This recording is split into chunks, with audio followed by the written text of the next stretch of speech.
Je vous pose la question, qu'est-ce qui est illégal? Raser une forêt classée zone Natura 2000 et abritant potentiellement des espèces protégées?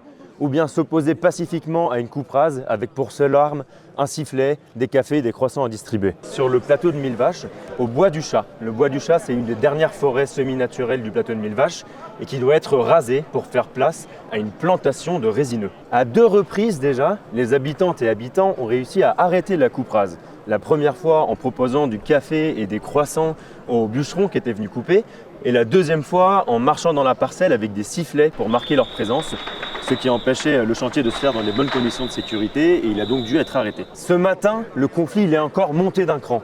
Pourquoi? Parce qu'il y a une manifestation des exploitants forestiers de la filière qui sont là pour dire notre coupe elle est légale, on a un plan de gestion, donc circuler, il n'y a rien à voir. Mais c'est un peu plus compliqué que ça et je vais vous expliquer pourquoi. Et la parcelle qui est plus bas de l'autre côté de la route appartient à la même propriétaire, fait partie du même PSG, fait 14 hectares d'un seul tenant. On est vraiment au bord de Vienne ici. Il y a une centaine de personnes qui sont déjà postées sur le chemin communal dans la forêt là-bas. Si jamais la coupe devait reprendre, ces gens-là sont prêts à descendre dans la forêt avec des sifflets pour montrer qu'ils sont là. Et comme ça, la coupe va forcément s'arrêter parce que les conditions de sécurité du chantier ne seraient pas respectées, quoi.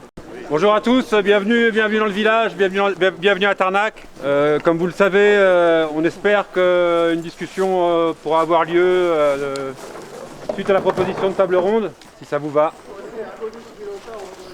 Bah, je suis pas sûr. Voilà. Si vous voulez bien, on prend un quart d'heure, on se présente, après on vous laisse discuter. On a répondu.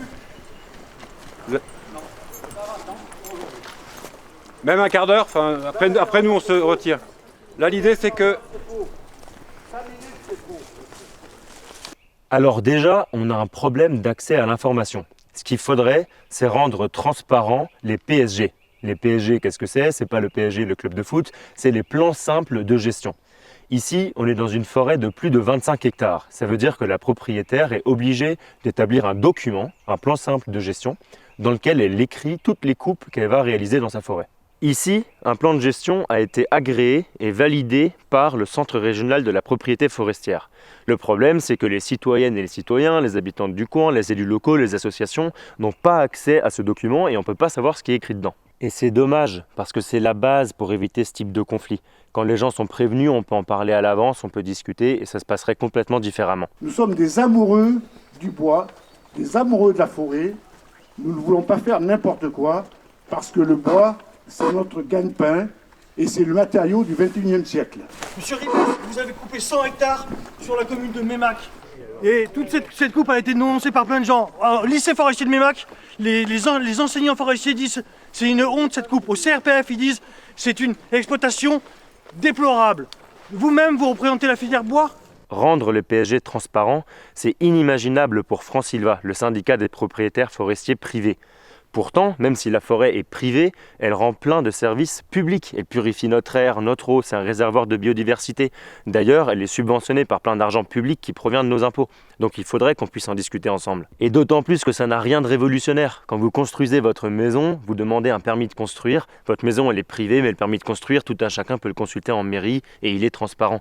C'est simplement en forêt que c'est une omerta. La forêt n'est pas un bien commun. Le pouvoir de décision qui s'y attache relève de la seule compétence du propriétaire. Alors, comme vous le comprenez bien, dans ce contexte réglementaire étroit, garant de la gestion durable de nos forêts, il n'est pas acceptable que des phénomènes d'opposition se développent sous quelque forme que ce soit. Alors dans le cas du Bois du Chat, ici, on a quand même réussi à trouver quelques informations. Et ce qu'on a trouvé, c'est assez étonnant, parce qu'apparemment la forêt aurait été décrite dans le plan de gestion comme étant un taillis vieilli. Alors là, je suis avec Étienne Roger. Étienne, toi tu es expert forestier. Oui. Est-ce que tu pourrais nous expliquer ce que c'est un taillis, et en particulier un taillis vieilli? Un taillis, au sens strict, c'est un boisement qui a été coupé, qui a été taillé, pour faire des usages de bois de chauffage, de bois de piquet, toutes sortes de choses. Et donc ça ressemble à ça, tu disais? Un taillis, Donc là, est-ce qu'il s'agit d'une souche qui a été coupée et puis qui a repoussé? C'est probablement trop vieux pour que ce soit le cas, et on ne voit pas de marque de coupe ancienne. Donc on ne serait pas dans un taillis, mais plutôt tu disais dans une futaie parce qu'il y a des arbres comme ceux qu'on voit là qui sont des arbres de franc-pied. On peut peut-être aller les voir. On peut prendre le cas de chêne par exemple. Il y a toutes les chances que ce soit un arbre de franc-pied, donc issu d'un gland qui s'est semé ici il y a peut-être une cinquantaine d'années et qui a poussé tout seul sans qu'il lui arrive rien jusqu'à présent. À côté là, on voit des arbres qui sont probablement des hêtres comme celui-ci qui sont probablement plus vieux et qui devaient être préexistants. Lorsqu'on regarde la photo aérienne des années 50-60, on voit que sur cette parcelle, il y avait quand même quelques arbres en petits bouquets ou petits alignements qui ont été les semenciers de la plupart de ceux un peu plus jeunes qu'on voit aujourd'hui. Donc globalement, il y a beaucoup d'arbres de franc-pied dans ce peuplement, on dirait que c'est plutôt une futaie. Si on s'en tient à la définition du SRGS, le schéma régional de gestion sylvicole qui cadre la rédaction des plans simples de gestion, c'est ça. Maintenant, c'est vrai que dans la pratique habituelle, la plupart des gestionnaires forestiers, moi le premier jusqu'à présent, ont parlé pour ce type de peuplement de taillis vieillis. Donc effectivement, on est dans une certaine ambiguïté dont on prend conscience aujourd'hui, mais la plupart quand même de ces arbres n'ont pas été coupés suivis d'un rejet de souche, ils sont issus de graines, ils ont poussé, donc on est quand même dans le cadre d'une futée, et non pas d'un taillis si on s'en tient à la définition stricte. Ce que vient de nous raconter Étienne Roger, l'expert forestier, ça change tout. Parce que certes, le plan de gestion est légal, et c'est ce que nous répètent tout le temps les forestiers, mais le peuplement tel qu'il est décrit dans le plan de gestion ne correspondrait peut-être pas au peuplement qui est réellement ici. S'il avait été bien décrit, peut-être que le Centre régional de la propriété forestière n'aurait pas du tout agréé le plan de gestion. Je dis bien peut-être, parce que les règles qui sont censées encadrer les PSG, elles sont très laxistes, surtout en termes de biodiversité, par rapport aux engagements internationaux de la France.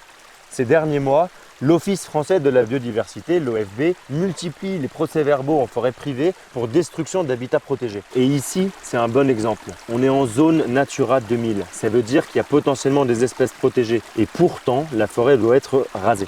Mais nous n'avons pas dit notre dernier mot sur Natura 2000. L'affaire est remontée jusqu'à l'Union européenne via Philippe Lamberts, c'est le vice-président du groupe des Verts au Parlement européen, et il a posé une question écrite à la Commission européenne dans laquelle il parle du bois du chat et de Natura 2000. Pourquoi vous empêchez les gars de travailler? Vous voulez changer la loi? Allez à la préfecture, allez n'importe où. Faites changer la loi, ok.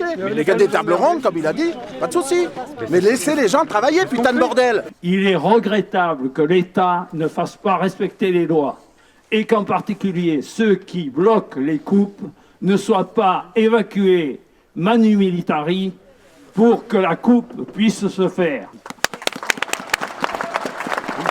Je vais rester sur l'estrade si vous voulez. Merci Monsieur le Président. Parmi les discours des forestiers de ce matin, un argument qui est revenu souvent, c'est de dire la coupe elle est légale, donc on l'a fait et vous ne pouvez pas l'empêcher. Je suis avec la députée de la Creuse, Catherine Couturier. Je voulais vous demander, la coupe elle est légale, certes oui, qu'est-ce que ça veut dire? Est-ce que ça veut dire qu'il faut qu'on fasse changer la loi comme nous on essaye de le faire depuis déjà un bon moment? Oui, bien évidemment c'est nécessaire. Ce genre de rassemblement et de conflit, quelque part, permet de s'interroger sur justement le contenu d'une loi et la nécessité de la faire évoluer. Donc ce type de mobilisation peut nous amener à amener le débat sur la question de la loi qu'il faut qu'on fasse évoluer. Oui. Et ça, ce sera peut-être quelque chose possible grâce à la mission que vous présidez. Notre objectif, c'est de permettre au bout de cette mission de commencer à travailler sur un projet de loi transpartisan. Moi je suis prêt à signer un projet de proposition de loi transpartisane. Proposer un projet de loi qui fasse que sur les coupes des feuillus, les choses changent. Le dernier scandale dans cette histoire, c'est PEFC. Vous avez certainement déjà vu ce petit label sur des produits qu'on achète au quotidien et qui certifie que les forêts sont gérées durablement. L'entreprise qui exploite ici, qui s'appelle Argile, elle est certifiée PEFC. Pourtant, elle va faire cette coupe rase. En fait, le label PEFC, il n'empêche pas du tout les coupes rases.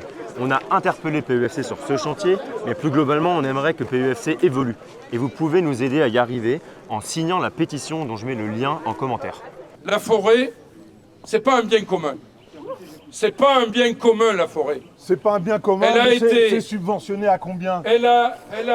C'est pas un bien commun. À chaque fois qu'on achète un yaourt, à chaque fois qu'on démarre sa voiture, on paye des impôts. Et les impôts, ils servent au plan de relance. Moi, je suis maire, en Creuse. Je suis président de la zone Natura 2000. Et je me pose des questions. Moi, j'ai déjà fait arrêter un chantier à la Ville-Dieu parce que les vaches ne pouvaient même plus boire dans la rivière. Est-ce que vous trouvez ça normal ? Ce qui aurait bien arrangé les partisans de la coupe rase ici, c'est qu'elle puisse se faire tranquillement, sans bruit. Mais ça déjà c'est raté, puisque la tribune de soutien a été signée par des dizaines d'élus locaux, de députés, d'actrices et d'acteurs que vous connaissez peut-être d'ailleurs. Il y a le lien de la tribune en description. Alors pour la suite, partagez cette vidéo au maximum pour que tout le monde en entende parler. Vous pouvez aussi vous abonner à la chaîne YouTube pour ne pas rater la suite du combat et globalement la suite du combat pour des forêts vivantes. Et vous pouvez vous abonner à la newsletter sur notre site.